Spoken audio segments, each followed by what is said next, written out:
السلام علیکم ورحمۃ اللہ وبرکاتہ۔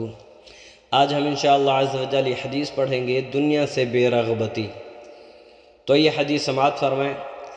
عن عائشہ رضی اللہ تعالی عنہا قالت قال رسول اللہ صلی اللہ علیہ وآلہ وسلم حولي هذا فإني كلما دخلت فرأيته ذكرت الدنيا۔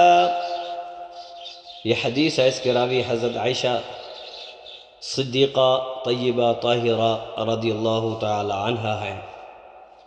فرماتی ہیں ہمارے ہاں ایک پردہ تھا جس میں پرندے کی تصویر تھی، تو جب کوئی شخص اندر آتا تو یہ تصویر اس کے سامنے آ جاتی، تو رسول اللہ صلی اللہ علیہ وآلہ وسلم نے مجھ سے فرمایا، کیا کہتی ہیں بے حضور علیہ السلام نے فرمایا یہ جو پردہ ہے اس کے اوپر جو تصویر ہے، تو کیا فرمایا اس پردے کو ہٹا دو، کیونکہ میں جب بھی اندر آتا ہوں تو اس پردے کو دیکھتا ہوں تو دنیا کو یاد کرتا ہوں۔ کیا کرتا ہوں؟ دنیا کو یاد کرتا ہوں۔ معلوم ہوا ہر وہ چیز جو دنیا کی طرف میل کرے، جس کے پاس ہونے سے غفلت کا اندیشہ ہو، یاد خدا میں کمی آ سکتی ہو، ایسی چیز کو خود سے دور کیا جائے۔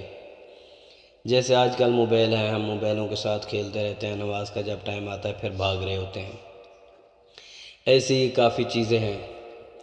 تو ایک تو اس حدیث سے یہ معلوم ہوتا ہے کہ گھر کے دروازے پر پردہ لگانا یہ ضروری ہے، لازمی ہے۔ دوسرے نمبر پر یہ بھی معلوم ہوتا ہے کہ چاہے گھر کے اندر یا باہر کسی جگہ تصویر نہیں ہونی چاہیے، چاہے کوئی بھی ہو، جاندار کی تصویر جو ہے نہیں ہونی چاہیے۔ یہاں پھولوں کی تصویریں ہیں، خانہ کعبہ شریف کی تصویر ہے، مکہ مدینہ کی تصویر ہے، تو یہ ٹھیک ہے، لیکن کسی انسان کی، جانور کی، جن میں جان ہے، جاندار چیزوں کی تصویریں نہیں ہونی چاہیے۔ جس گھر میں تصویریں ہوں گی تو اللہ تعالیٰ کی رحمت کے فرشتے نہیں آتے۔ حدیث میں آتا ہے میرے آقا نے فرمایا جس گھر میں تصویریں اور کتا ہو تو اس گھر میں رحمت کے فرشتے نہیں آتے۔ تو ہمیں بھی چاہیے کہ ہم اپنے گھروں کے دروازوں پر پردہ ضرور لگائیں، پھر تصویروں سے بھی بچیں۔ یہ ویڈیو اگر آپ کو اچھی لگے ضرور سبسکرائب کریں، شیئر کریں اور لائک کریں۔